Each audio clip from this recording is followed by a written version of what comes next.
بالله من الشيطان الرجيم بسم الله الرحمن الرحيم الحمد لله رب العالمين الحمد لله الذي له ما في السماوات وما في الأرض وله الحمد في الآخرة وهو الحكيم الخبير والصلاة والسلام على المبعوث إلى كافة الورى بشيرا ونذيرا وداعيا إلى الله بإذنه وسراجا منيرا أبي القاسم محمد اللهم صل على محمد وعلى أهل بيته أئمة الهدى ومصابيح الدجى الذين أذهب الله عنهم الرجس وطهرهم تطهيرا.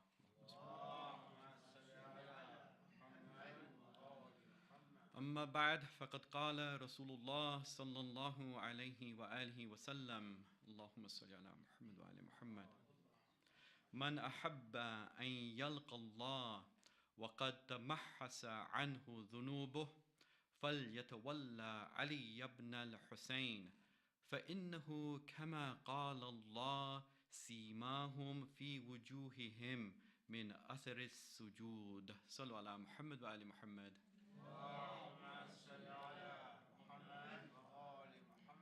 My respected elders, brothers and sisters in Islam, Assalamu alaikum rahmatullah. The tradition I recited a few moments ago is from none other than Nabiul Akram sallallahu alayhi wa sallam, Allahumma salli ala Muhammad, in which the Holy Prophet says, whoever wishes to meet Allah and have his sins cleared should take Ali ibn al-Hussein, Imam Zaynul Abideen, salawatullah wa salamu alayhi, Allahumma salli ala Muhammad, as their guardian, meaning they should hold on to him and his wilayah. And then the Holy Prophet goes on to say that as Allah has said, and then he recites this verse in Surah Fath, which is chapter 48, and the verse number is 29. Simahum fi wujuhihim min atharis sujud. Their mark is visible on their faces from the effect of prostration. So we see immediately that in this verse, Allah subhanahu wa ta'ala is talking about a group of people who will be with Allah, with his beloved Prophet. And one of the characteristics of this group of people is that the effect of their sajda will be shown on their faces. This, of course, was manifested in its utmost beauty in the life and in the personality of Imam Zaynul Abideen salawatullah wa salamu alayhi. But when we look at some of his titles, we see that in fact they all point to his remarkable acts of worship. So we all know that he's well known as Imam Zaynul Abideen, the adornment, the jewel of the worshippers. But he's also known as As-Sajjad, the one who not just prostrates, but prostrates a lot. Look what the verse is telling us, that this is one of the signs of the people who will join the Holy Prophet of Allah on the Day of Judgment. And he's also known as Dhul Safinat, that person who had calluses manifested on his body. So because of his great prostrations, he would have calluses on those parts of his body that would touch the ground when he would go into sajda. Now, this evening, as we have gathered to celebrate the Holy Imam's birthday and to learn from his life, I thought that it would be very beneficial for us to look at how exactly we can hold on to his wilayah, just like the Holy Prophet said that whoever wishes to meet Allah should hang on to the wilayah and should take the Imam as his guardian. So we will look at how we can do that through the means of one of his greatest legacies that he left behind for us all. And that is As-Sahifatu Sajjadiyya.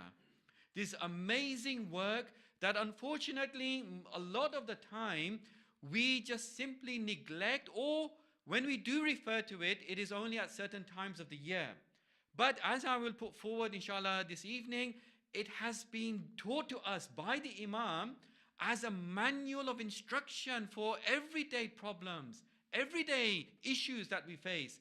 Not just, for example, at a time of Ramadan. So when the holy month arrives, we recite that dua of the Imam from Sahifa welcoming the holy month. When the holy month goes, we recite that dua from Sahifa bidding the month of Ramadan farewell. In the middle again, on the 23rd of the holy month of Ramadan, we recite, for example, the dua Makarimul Akhlaq, the dua of noble traits. We also recite, for example, dua Tawbah. These are all from Sayfatul Sajjadiyah. And often, mu'mineen will recite dua Arafah as well on the day of Arafat. So these are 4 or 5 examples of when normally we do refer to this wonderful book. But is it only limited to these occasions? Or should we be using it for everyday problems, everyday issues, everyday guidance that we need in our lives? Inshallah, today we'll look at this whole area by examining 3 questions. First of all, what basic information do we have about this wonderful work, Sahifatul Sajjadiyah? Just some basic facts about it to put the whole discussion in context. Secondly, what were 2 very distinctive ways that the Imam found, and I use the word found purposely here, he found these 2 ways to enliven hearts. And thirdly, what inspiration can we take from Sahifatul Sajjadiyah in terms of not having suspicions about our fellow brothers and sisters? And then we will look at an example in the Quran which relates very well to this whole topic of not being suspicious about others. When we look at the story of the Holy Prophet Dawood ala nabiyina wa alihi wa alayhi salam, and how he was taught by Allah subhanahu wa ta'ala, and therefore it's a lesson for us all about not jumping to conclusions. Because one of the manifestations of not having suspicions about fellow mu'mineen is that we do not jump to conclusions. These are the 3 areas that we will look at, inshallah, beginning with a loud salawat ala Muhammad wa ali Muhammad. So let's remind ourselves, in order to put the whole discussion in context about this wonderful work, As-Sahifatul Sajjadiyah. The name itself simply means the book of As-Sajjad. As-Sahifa means a number of different things in Arabic, but here it means the book of As-Sajjad, Imam Zaynul Abideen alayhi salam. The main text of the work consists of 54 supplications. There are 14 addenda, which comprise of additional supplications and prayers of the week. There are also 15 munajat, or whispered prayers as well in this wonderful work. And in fact, the translation that is quite readily available, you can get it on alislam.org, for example, is the one by William Chittick. It's a very good translation that actually incorporates not only all of these aspects of the Sahifa, but it also includes his Risalatul Huquq, his treatise on rights. So although Imam Sajjad wrote both of these works separately, the Sahifa and the Risala, but very conveniently for us, not only have they been translated into English really well, but the way it has been published is that both of them are contained as one book. So we can get the whole corpus of the Imam's teachings in the form of one sort of like publication, which of course, like I said, is online, it's available as a PDF, and it is readily available. Regarding its authenticity, of course, it is regarded as being a very authentic work in its own right. When we look at the sanad, there are multiple chains of it. Allama Majlisi's father, Muhammad Taqi Majlisi, so when we say Allama Majlisi, we refer to Muhammad Baqir al-Majlisi, the compiler of Biharul Anwar, that 110 volume corpus of Shi'i traditions. But his father, Muhammad Taqi al-Majlisi, describes in the beginning of this work, and you can read the whole story in the introduction to William Chittick's translation, as to how it actually came about in the possession of this wonderful scholar, Majlisi. It goes back the chain to a person known as Shahid al-Awwal, but he talks about this special route whereby he mentions this wonderful story of how the Sahifa came to him. And in a very brief and summarized way, we can say that actually, as he puts it as well, in this story at the end, he attributes it to none other than Imam Sahib al-Asri wa Zaman, Ajjalallahu ta'ala faraju sharif. Allahumma salli ala Muhammad wa ajil farajahu. In that the Imam himself, through the means of a dream that he saw, and he enabled Muhammad Taqi Majlisi to get this work, has really ensured for us our guidance through the ages via this work. The Imam himself has inshallah provided us with this work, if only we would use it in that way I was talking about earlier, to solve our day-to-day issues. Now, with regard to the second question, what two distinct ways did the Imam find to guide the people and to enliven hearts? First of all, why do I say find and not just what two ways, for example, did he use? Well, in fact, the same thing is often applicable to our lives. We need to find solutions. It's not that we will come across solutions, very conveniently when we require them. Often we will need to find them. We will need to go out and be proactive. Look at the Imam's situation. Look how he found solutions to enliven hearts. Two ways. First of all, through this very unique way of buying, teaching, training, and then selling slaves. Now, who would have thought about this as a way to enliven hearts and to propagate the teachings of the Ahlul Bayt? Again, to put this incident into context, the time was a very dark one. Karbala had just happened.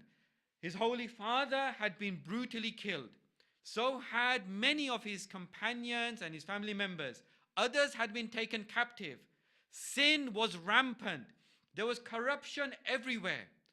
So now, what the Imam had to do was find a way, because he couldn't use the normal ways that, for example, his son used, and his grandson, the fifth holy Imams and the sixth holy Imam. How did they mainly propagate the teachings of the Ahlul Bayt and the Quran?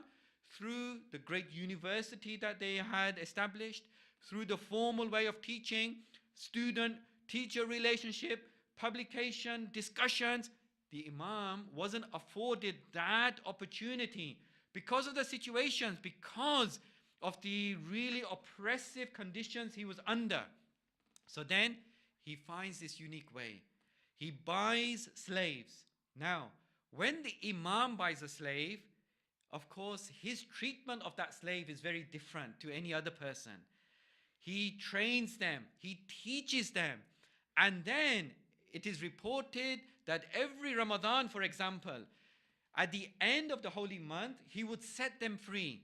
In fact, we are told in one of the traditions that about 20 slaves will be set free by the Imam himself. He would set them free, and he would also give them provisions. He would give them enough money so that they wouldn't be dependent on others once they entered into society proper. So now, these slaves, they weren't just ordinary people.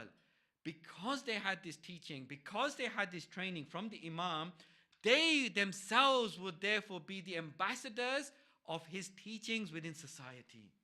What a brilliant, unique, ingenious way to get the teachings out there. What is this telling us? This is telling us that actually these ways, sometimes we have to go out and find them. We have to be innovative. We cannot always rely on the same old ways. If certain avenues are not going to work, if they're being closed off to us, then it doesn't matter. There will always be a way. Let's just try and find them. Try different things. Some things will work, other things won't work.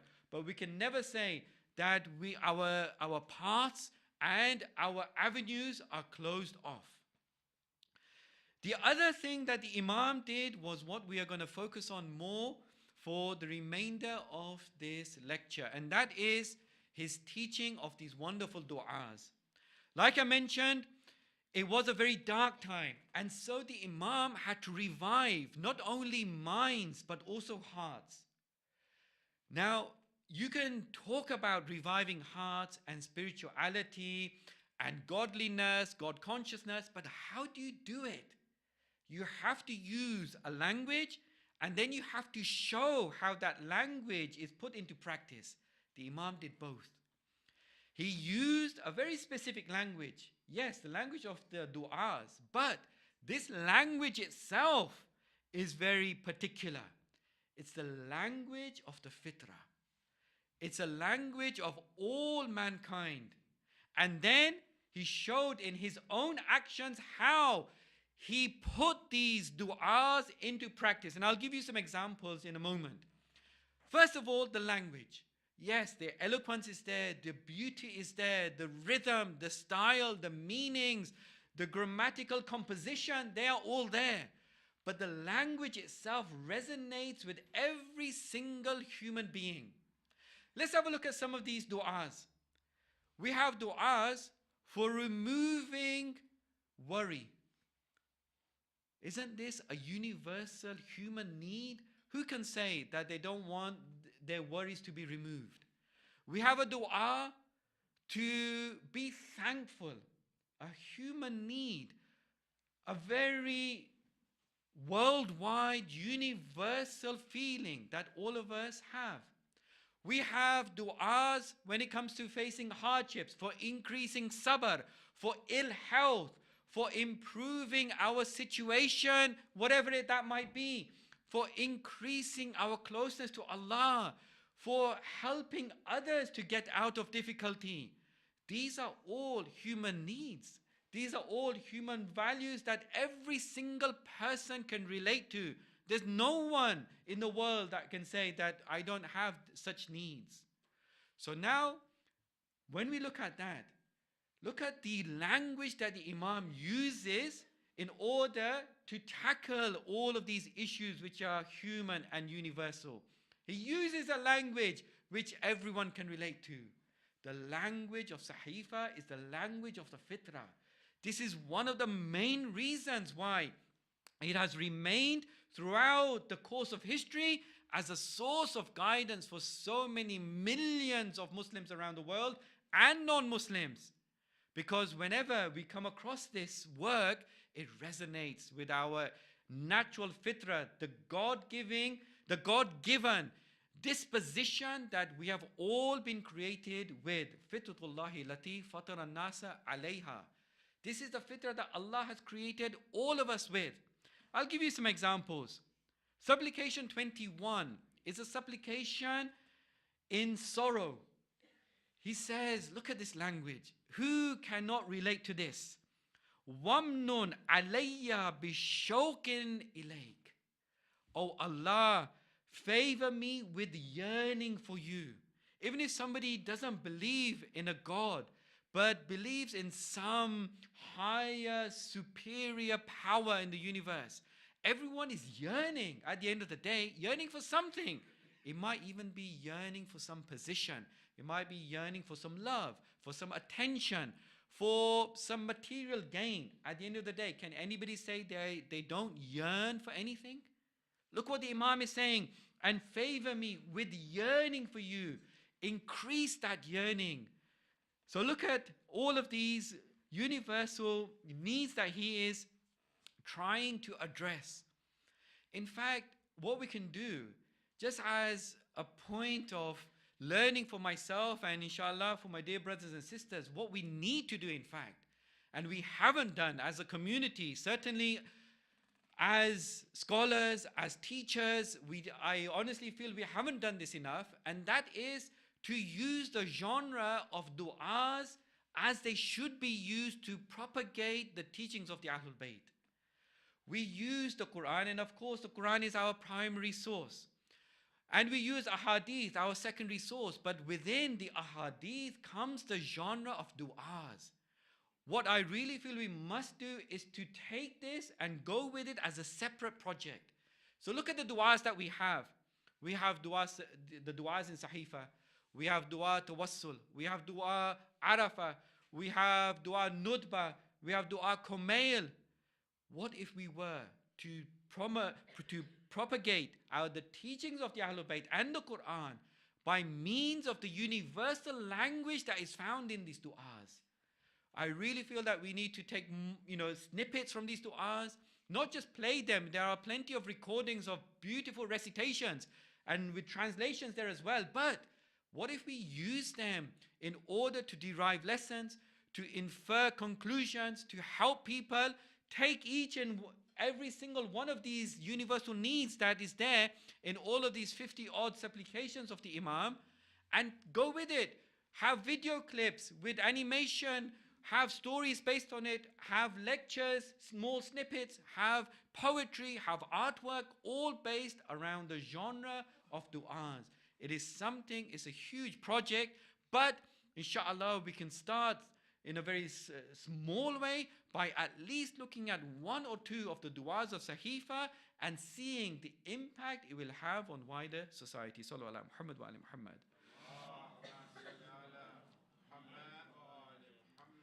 So now let's look at this a bit further and see what inspiration we can derive when it comes to not jumping to conclusions.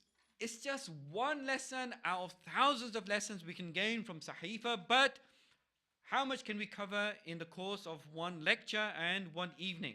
So I decided that we will look at one very famous dua, the dua that we recite on the 23rd of the holy month of Ramadan, Makarimul Akhlaq. Again, that in itself contains 22 parts. So again, from those 22 parts, we're just going to look at one part. Even that one part, one sub-part of it. So you can see how much we have had to reduce the discussion. But if we can go away tonight with one lesson, with one learning from this book, I'm sure we would have achieved a great amount. So Dua Makarimul Akhlaq is supplication number 20, the dua on moral traits. Each of these 22 sections starts off with a salawat ala Muhammad wa ali Muhammad.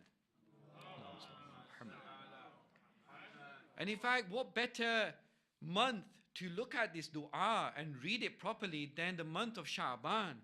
Because one of the recommended actions of this holy month is to repeatedly recite salawat ala Muhammad wa ali Muhammad.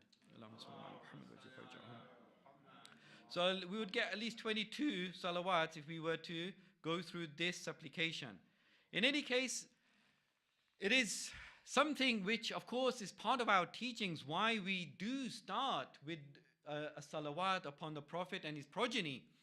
Amir al-Mu'mineen Ali ibn Abi Talib salawatullah wa salamu alayhi, Allahumma salli ala Muhammad, puts it very beautifully. He teaches us this etiquette of supplicating with the salawat to start with. He says, whenever you have a need, always start with the salawat. And then he gives the reason.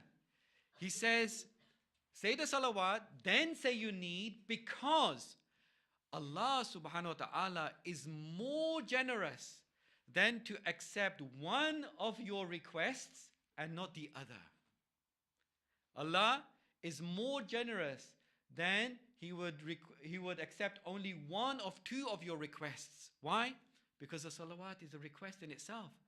When we recite salawat, we are asking Allah for a request. Oh Allah, shower your blessings upon the Prophet and his progeny. So then, that's our number one request. So then when we ask for our need, after the salawat is our second request. What the Imam is saying, make sure you start with salawat, then say your request, because Allah is definitely going to accept the first one. Of course, He will grant the first request. It's a showering of blessing upon His beloved Prophet and his progeny.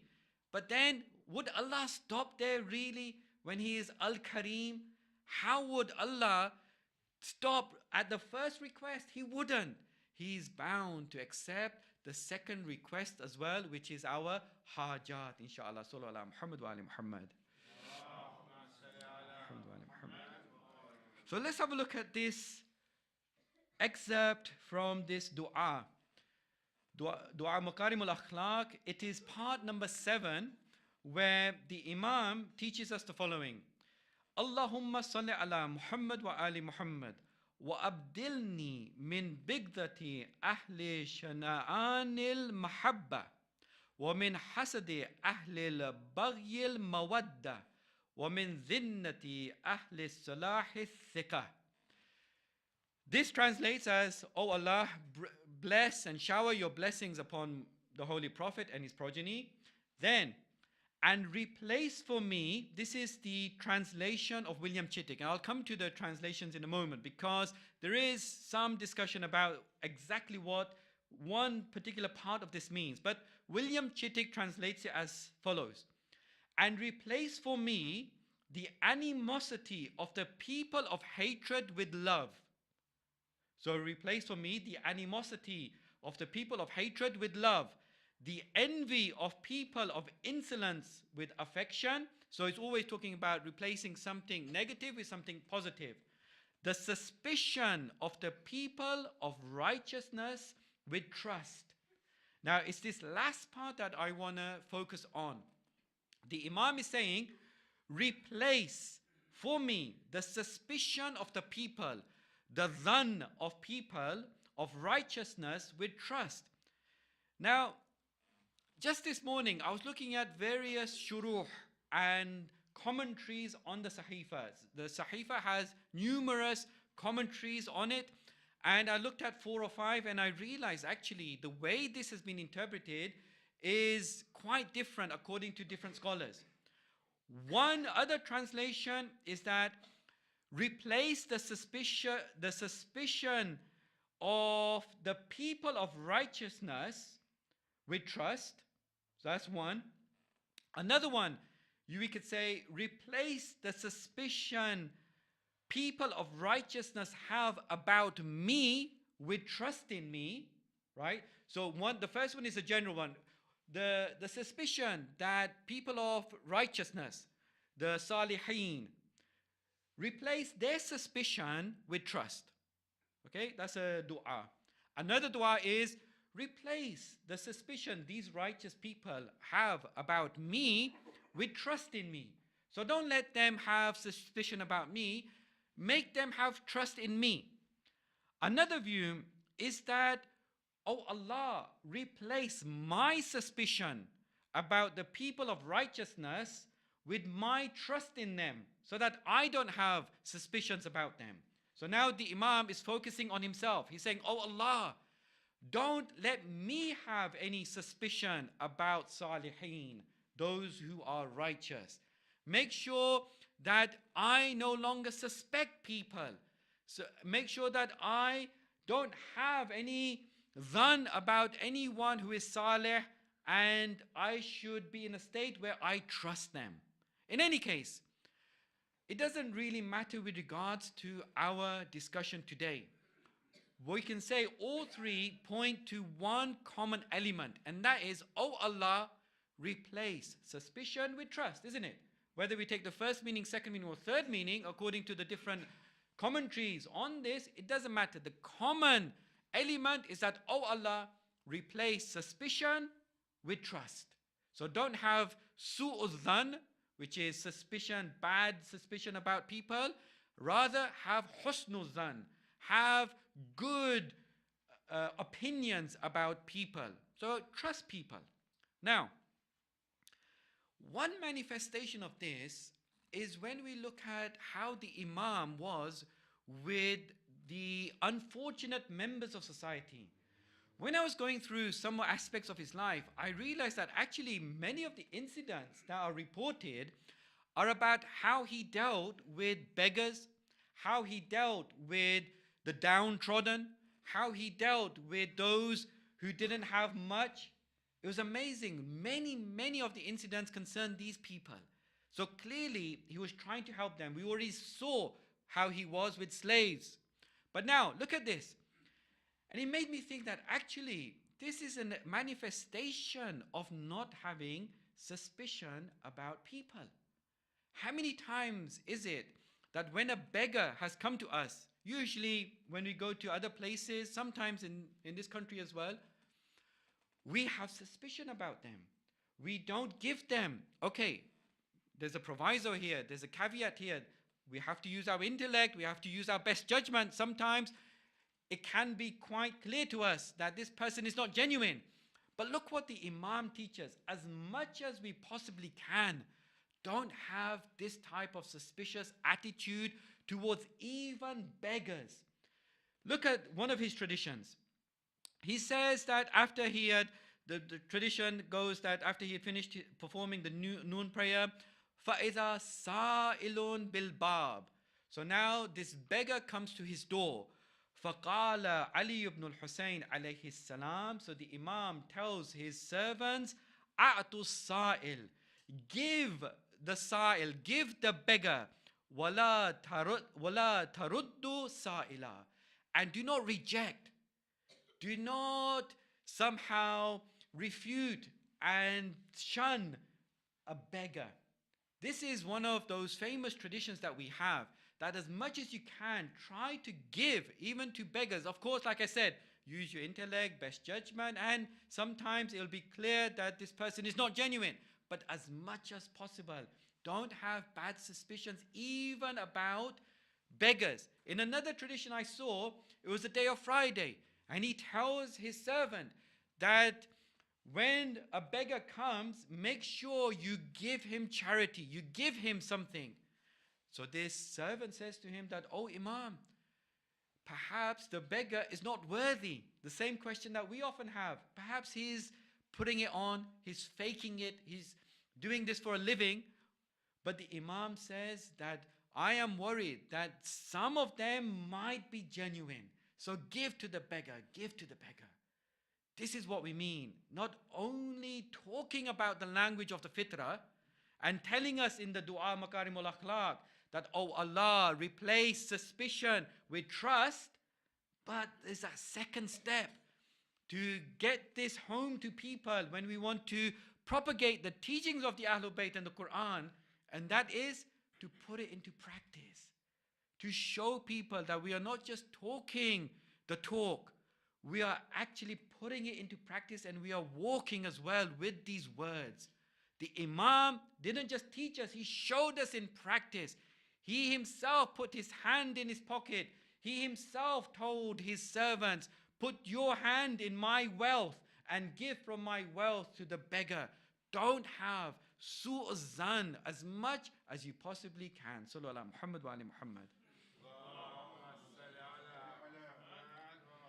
But finally, let's look at an incident in the Quran as to how this whole concept of not having su'u zan is manifested in this wonderful teaching about not jumping to conclusions. Because suspicion, it will have many, many repercussions. It will have many, many effects. One of the effects of having suspicions about people, oh, you know what? I'm sure he meant that. Oh, you know what? She definitely meant that. You know, all of this type of thing, one of the manifestations of it, one of the effects of it is that we jump to conclusions. How many times is it, without us even knowing all the facts or the information, we make judgments? In fact, I was looking into this. It is actually a type of it can be a psychological problem. It's a type of cognitive distortion. So you are somehow thinking about reality in a way that it isn't actually. Somehow it's a cognitive distortion, and it's actually can become a very severe type of illness if it gets to that extreme level. Anyway, jumping to conclusions is all about deciding without having all the facts, reaching unwarranted conclusions. We reach a conclusion which we really don't have the evidence to base that conclusion on. We make inferences and assumptions. Now, This story is reported in Surah Sad, verse number 21 onwards, verses 21 to 26. It involves Nabi Dawood, ala nabiyina wa alayhi salam, and the whole incident where those people came to him and they were having a dispute. So Nabi Dawood, he's in his sanctuary, he's doing his ibadah. All of a sudden, two people appear to him. And they climb the wall and they say to him, don't fear, we are two brothers. And we are having a dispute between us. We want you to judge. Right, here you'll begin to see where we're going with this. We want you to judge between us with justice. So Nabi Dawood listens to their story. One of them, now let's put ourselves in this situation as well. What would we do if we were to hear the same facts? One of them says that my brother, he owns 99 ewes, right? 99 female sheep. And I only own one ewe. And my brother is telling me, and actually he's bullying me to give me his one ewe. Right? So the situation, one brother has 99, the other one has one. The one who has 99 is bullying the other one. Give me this one that you have. What would we normally do in this situation? Well, a lot of people, I'm sure, would say to that one who's got 99, what are you doing? You've already got so much. Secondly, he's your brother. He hardly has anything. He has one. What are you doing bullying him and intimidating him and trying to get that one? Don't you have enough? And most probably, we would jump to conclusion. We would have some type of su'udhan, bad opinion about the other one. And we most probably, or more than likely, we would say that leave him alone and you must act justly and you must not do this, right? Most probably we would side on that person who only owns one. Nabi Dawood did the same thing. He sided on a brother who only had one. Now, this is when Allah subhanahu wa ta'ala reveals to him the reality of the situation. Cognitive distortion. When we don't know all the facts and we jump to conclusions, and then we realize sometimes that, oh, the reality was something totally different. Allah tells him that actually those two disputants were angels. They had come in the form of human beings simply to test you. Now, Nabi Dawood, he learns his lesson, not to jump to conclusions. Immediately, he asks Allah for forgiveness. This is the key learning. They say, there's no such thing as winning and losing. There's only winning and learning. This is his situation. You either make the right decision, alhamdulillah, you win. Or you make the wrong decision, you make a mistake, but if you learn from it, again you win. He learns from it and he falls down in prostration. He repents to Allah subhanahu wa ta'ala. Look what Allah says in verse 26, the last verse of this series of verses. He addresses Nabi Dawood in the following words. Ya Dawood, inna ja'alnaka khalifatan fil ard. Allah raises Nabi Dawood to an even higher position now. He was a prophet. He was a ma'soom. And on the whole issue of isma and infallibility, so what was the thing that he did? Of course, it was tarkul awla. He didn't do what was best. Not that he committed a sin. You know, it was a test anyway. These were angels. It wasn't even a real situation. So he didn't commit a sin. Tarkul awla, foregoing the better option. Anyway, now that he learned, he went into prostration and he repented. He was very remorseful. Allah raises his station. Ya Dawood, inna ja'alnaka khalifatan fil ard. So now that we have made you our representative on the earth, now that you have learned not to jump to conclusions and to hear both sides of the story, now what? Now you can be a proper judge. فَحْكُمْ بَيْنَ النَّاسِ بِالْحَقِّ. So now judge among the people with the truth.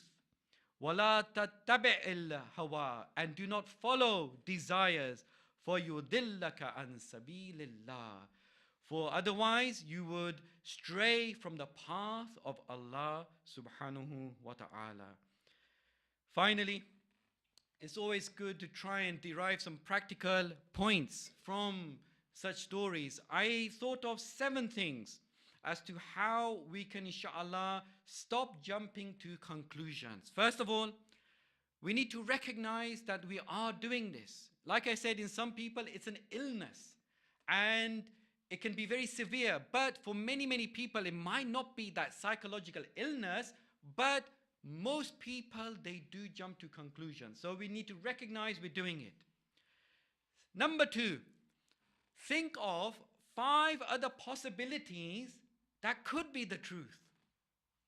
How often do we do this? So-and-so didn't reply to my WhatsApp. Oh, why? You know, he knows that I am waiting for an answer. He knows this is so important for me. Why not? He hasn't replied to my email for a week. He didn't, I don't know, look at me properly and talk to me properly. Or I'm sure he meant that. Instead of doing all of that thing, think of 5 excuses for that person. Oh, you know what? Probably, maybe he was ill that day. Maybe he was really going through a stressful time. Maybe his mobile was stolen. This happened to me, in fact. Somebody hadn't replied for ages. Now I'm thinking, why? I got to him and I asked him, I said, Shaykhuna, you didn't reply to my messages. And he says, I'm so sorry. What happened was all the data from my mobile just got wiped out. It's like, yeah, I mean, you don't normally think about things like that, but it happens. Perhaps the person had a bereavement. Perhaps that person genuinely forgot. Sometimes, you know, it happens. But it's not always the case that what we are thinking is correct. So think of 5 excuses for the person. Number 3, try to ascertain the facts, right? Ask the person, ask the circumstances around it. Why didn't the person do it, or why did he act in that way? And then, so we ask, we try to seek knowledge rather than make decisions. Number 4, be patient. Often, when we don't do anything, we just let the situation roll out itself. We just let it go. We don't jump to conclusions. We don't have su'izan. And really, after a week, after a few days, whatever the case might be, we realize that actually, it's not that what we were thinking. It's not so stressful. It's not such a big deal. Or the solution has appeared why it was like that. Number 5, let's focus on our own duty. Why are we so concerned about what the other person did or didn't do? Focus on our own duty. We've got plenty of things on our shoulders that we need to take care of. We don't worry about other people's duty. Inshallah, they will be performing it. And if they're not, it's between them and Allah subhanahu wa ta'ala. 6thly, realize that you may be judging unfairly and therefore committing a sin. I've got all of these from a number of places, but of course the Quran as well. Surah Hujurat, verse number 12. Ya ayyuhalladhina amanu ijtanibu kathiran minaz-zann inna ba'da zann ithm. O you who have faith, stay away from many suspicions. Allah is telling us, don't have suspicions. Don't have suspicions. Stay away from them. For indeed, some suspicions are sins. And finally, know that by not jumping to conclusions and having husnul dhan, having a good opinion of people, just like the 4th Holy Imam taught us, oh Allah, replace suspicion with trust, this will actually attract hearts towards us. People will have a good opinion of us.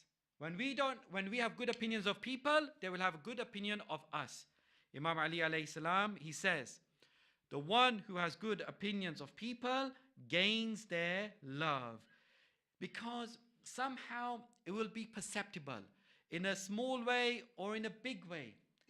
Physically or spiritually, there's many things we don't realize what's happening in the spiritual realm. When we have good opinions about people, sometimes it's manifest in our words, in our actions. Sometimes it might not be manifest. But in the spiritual realm, things will be happening. The law of attraction and repulsion comes into play. We attract almost as if we don't know where this is coming from.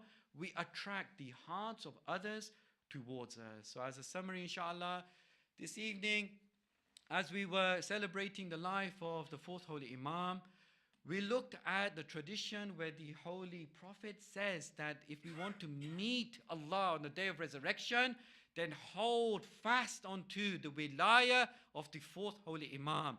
Take him as your guardian. We can do that by looking at the legacy he's left behind for us in the form of du'as. Today we looked at Sahifatul Sajadiyya. We had an overview of it. And then we saw that the Imam himself talks to us in the language of the Fitrah, but he also puts it into practice. Today, we only managed to look at one particular aspect of the Dua Makarimul Akhlaq, and we saw how the Imam uses the language of the Fitrah to guide us about not having suspicions against our fellow mu'mineen in particular. Then we saw how he revives hearts. He does that in two ways. A unique way, he finds a way. We must also find ways. When he bought, he trained, he taught, and then he sold these slaves who became ambassadors for his teachings to the wider community. The Imam taught us that when we have husnul dhan, we will inshallah be able to have this impact on people. He put it into practice with beggars, for example. We saw the example of Nabi Dawood, how Allah raised his station when he learned not to jump to conclusions. And we ended with those 7 practical tips as to how we can do this. Let's pray to Allah subhanahu wa ta'ala that He enables us to follow in the footsteps of Imam Zaynul Abideen, inshaAllah. Oh Allah, enable us to use the Sahifa as a guide for all of our daily issues. Oh Allah, enable us to act according to the teachings of the Quran and the Ahlul Bayt. Oh Allah, bless this center and all those who frequent it. Oh Allah, accept all our a'amal in this holy month and the months to come. And oh Allah, hasten the appearance of the 12th holy Imam. Ajjalallahu ta'ala farajul sharif. Sallu ala Muhammad wa ala Muhammad.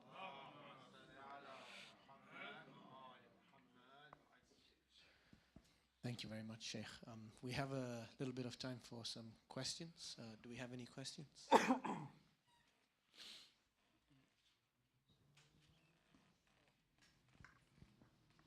Assalamu alaikum.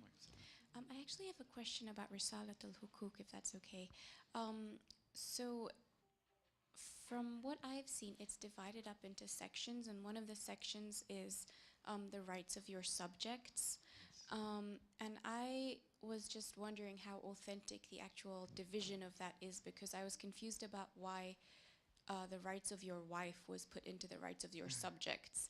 And then there's one part in that where it refers to the wife as your prisoner, and I don't know if that explanation is correct, like if that translation is correct, or whether you have a better translation for the word. Right. So with regard to the first part, when he says subjects, he's talking about those who usually a male person would be responsible for, right?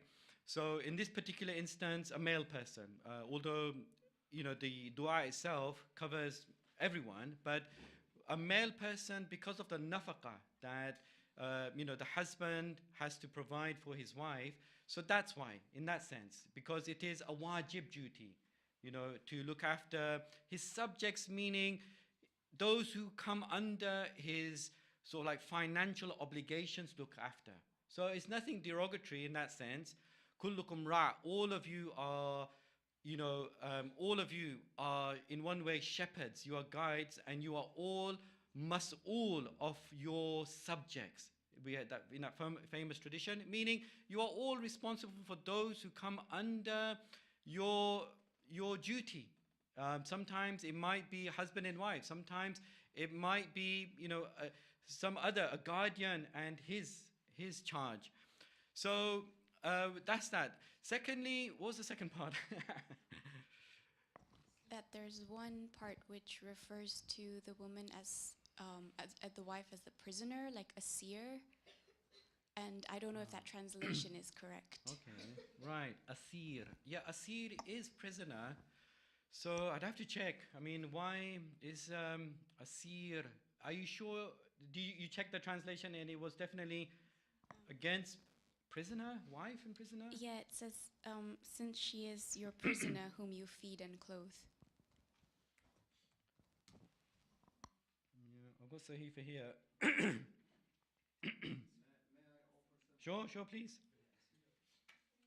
Okay, so in the circumstances in the society at the time, it's not like today, where the ladies can drive and go and work in schools, hospitals, companies, etc. They have their the situation. Right. At the time, a woman leaves, say, Mecca and goes marries somebody in Medina. She's not near her parents. She can't visit them.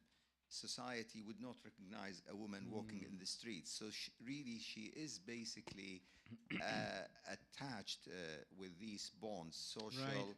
economic, and because she has these limitations, he has an extra responsibility to take care of the wife, because if he doesn't take care of her, she doesn't have other refuge to go to. So Right. it's actually a request to be extra careful, Sure. extra kind, extra caring. Yeah, thank you very much. And also, of course, the usage of words changes over time. So although asir, yes, you're right, it means prisoner, but the usage of it, are we looking at it, metaphorically speaking, because of such explanations? Certainly, it doesn't mean its literal meaning. So just like with so many cases we have in the Quran, in a hadith, we cannot take the words that we come across in their literal meaning and in the meaning that we know that those words have today. So yeah, I think that could be an answer. Yeah.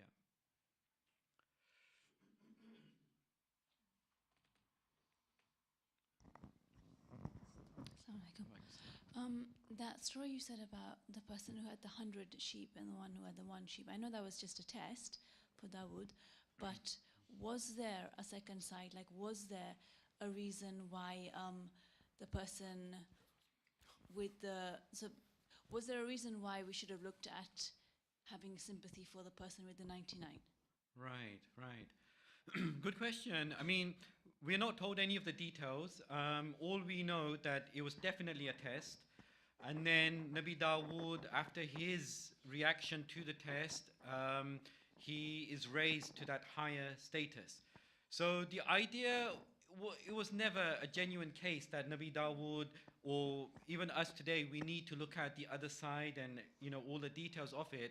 It was just a scenario that Allah presented as a means for him to learn and then to elevate his status. So the key teaching is that, yes, if it was a real situation, we would certainly need to look at both sides of the story. That's the key learning that we get. Even if it appears to be very, very obvious, one-sided, it's a dead cert. It's a no-brainer, as they say, right? It's definitely that. Well, no, it's not always definitely that. How many times have we done that ourselves? We think, it's a dead cert, I'm sure. And then Allah opens our eyes, or, whatever the case might be, and we realize it wasn't. So, yeah, we just need to make sure, even in such cases, 99 versus 1, we always look at both sides. Do we have any further questions?